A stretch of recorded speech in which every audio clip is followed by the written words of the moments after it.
Bien-aimés frères et sœurs, vous connaîtrez la vérité et la vérité vous affranchira. Ça, c'est pas moi qui le dis, c'est la Bible qui le dit. Mais moi, je vous dis mieux. Vous connaîtrez la vérité historique, notamment celle de vos ancêtres kémites, et vous aurez une vision globale de ce que c'est que la vraie souveraineté politique. J'ajoute, vous reviendrez à la spiritualité africaine ancestrale et vous comprendrez les enjeux de l'indépendance économique. Et pour terminer, vous accepterez votre identité culturelle kémite et vous obtiendrez deux choses. La première, c'est la paix. La seconde, c'est le développement, à une condition. L'unité de toute l'Afrique noire, l'unité de tous les Noirs du monde entier.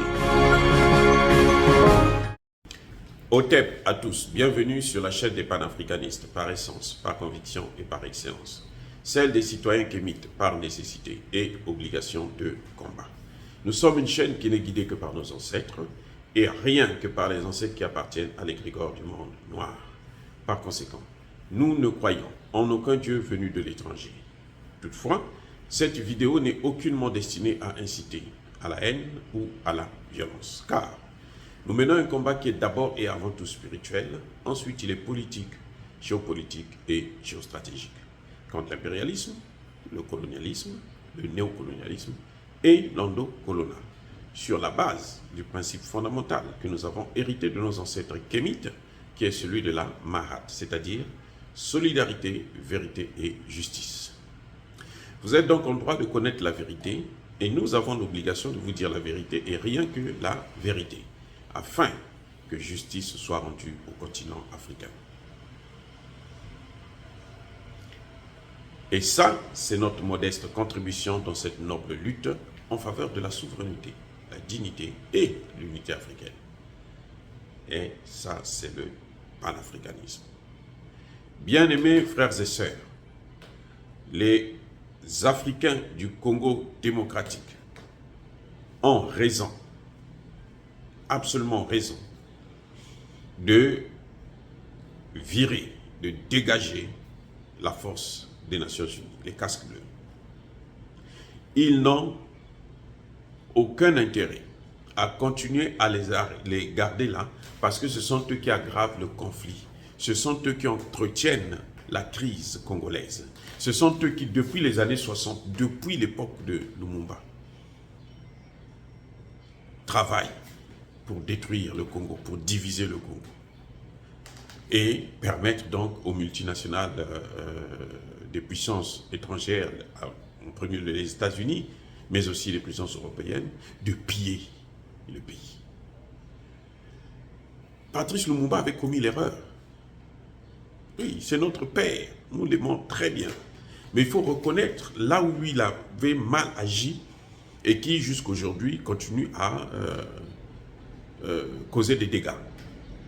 Patrice Lumumba avait lui-même validé, accepté la mission des Nations Unies au Congo démocratique. Patrice Lumumba croyait que les Nations Unies vont venir pour l'aider à obtenir sa souveraineté. Non.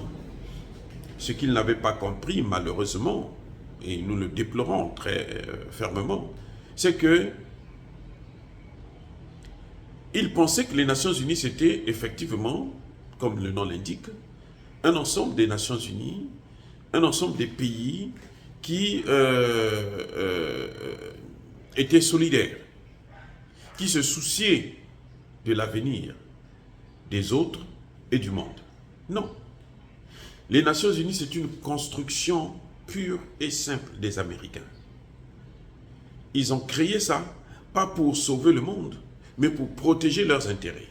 C'est-à-dire que les États-Unis avaient décidé qu'ils ne devraient pas envoyer des troupes au sol, les troupes dans un autre pays.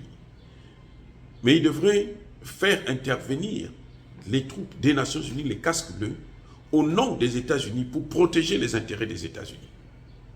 Et donc, quand Patrice Lumumba accepte lui-même de faire venir les Nations Unies, c'est pour nous une erreur. Pourquoi? Parce que dès qu'ils arrivent, la première des choses qu'ils vont faire, c'est quoi? C'est de mettre Patrice Lumumba lui-même en résidence surveillée. Eh oui, Patrice Lumumba a été mis en résidence surveillée par les Nations Unies. Et ce sont les casques bleus qui l'ont pris et qui l'ont donné dans les mains de ces assassins. Donc les Belges. Mais le coup n'avait pas été monté seulement par les Belges. Le coup avait été monté par les Belges et les Américains, qu'il fallait le tuer. Et c'est ainsi que Patrice Lumumba va perdre la vie. Donc vous voyez, déjà depuis l'époque, les Nations Unies n'ont pas servi à quelque chose, en dehors de venir aggraver la crise. Maintenant, regardez, il arrive, il y a le génocide rwandais. Le génocide rwandais, c'est avec la complicité de la France. Et quand ça arrive, que font les États-Unis et la fameuse communauté internationale? C'est qu'ils prennent des Rwandais, des génocidaires probables, qu'ils amènent au Congo démocratique pour les protéger. Et oui, on les amène au Congo démocratique, c'est pour les protéger. Et quand ils viennent, on les amène là-bas, on leur donne des terres, ils occupent des terres. Et maintenant, ce sont eux qui veulent prendre ces terres-là pour qu'après ils puissent faire une liaison avec le Rwanda et dire que tout ça c'est le Rwanda. Non, c'est faux, ça ne se fera pas comme ça. Là encore, nous voyons le rôle trouble des Nations Unies. Et depuis 2014, et 1914 plutôt, depuis 1914, quand ils sont rentrés, jusqu'à aujourd'hui, il n'y a plus la paix dans le Kivu. Et regardez bien ce qui se passe. Les casques bleus sont là depuis 22 ans. On compte maintenant les morts par millions. Depuis 22 ans. Ils n'ont jamais résolu le problème. Ils sortent de là, ils deviennent tous des hommes d'affaires. Ils sortent de là, ils ont tous des terrains qu'ils ont achetés. Ils sortent de là, ils ont pris des terres.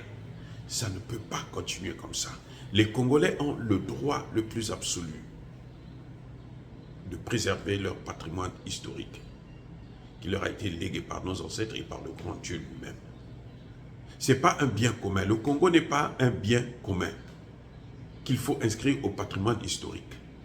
Moi, je suis contre ces histoires, le patrimoine historique, comme si ça appartenait au monde entier. Non, non, non, non, non, non.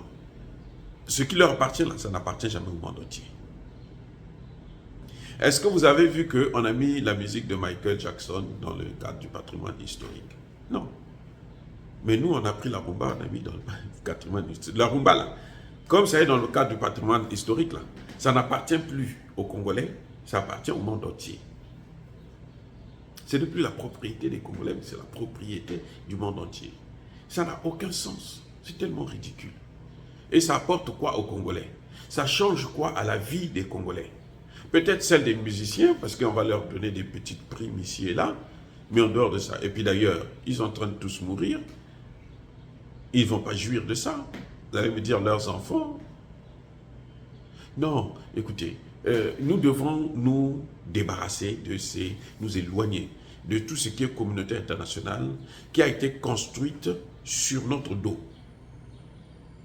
Même si aujourd'hui nous voyons nos chefs d'État aller signer des accords concernant des accords internationaux sans pourtant comprendre le contenu. On leur fait signer, regardez par exemple sur la COP 21, COP 26, on leur fait signer des accords et on nous demande de faire des efforts pour éviter le réchauffement climatique. Alors que ce sont eux qui ont pollué la nature. L'Afrique n'a pollué à peine à hauteur de 4%. Tous les pays africains, 54 États, à hauteur de 4% par la semaine. Tout le reste, là, ce sont les Américains, ce sont les Chinois, ce sont les Européens. Mais c'est à nous qu'on demande des efforts. Et nous sommes en train de subir les conséquences justement de cette situation. Oui, voilà, bien-aimés frères et sœurs, ce qui se passe actuellement. Et c'est pour ça que nous devons, et je trouve que les Congolais ont raison d'agir, de vouloir chasser la communauté internationale. Parce que de toutes les façons, ils n'ont jamais apporté la paix, ils n'apportent que la désolation et les pleurs. Ils sont incompétents, mais ils ne le sont pas en réalité, mais ils font exprès d'être incompétents, exprès de ne pas se donner les moyens. Mais quand il s'agit de riposter contre les Congolais qui veulent les faire sortir, ils ont les armes, ils tuent. On en a tué plus de 19. Voilà la réalité. Oui, bien aimés frères et sœurs, est-ce que dire cela, c'est inciter à la haine ou à la violence? Non. C'est la réalité qu'il faut regarder. On n'a pas besoin d'aller vers une communauté dite internationale qui ne nous protège pas, au contraire, qui aggrave notre situation.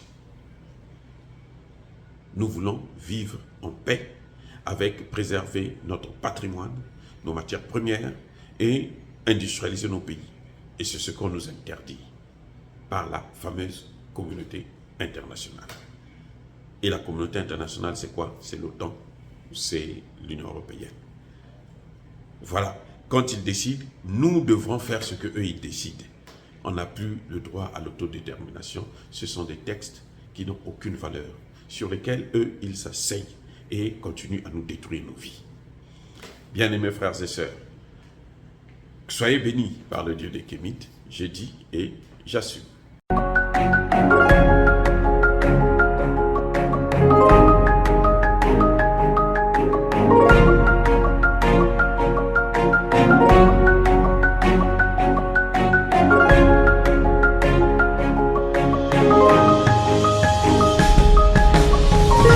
Eux, ils marchent par la foi et non par la vue.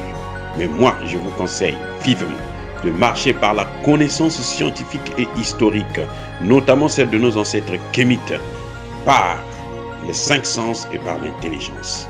Abou Abia.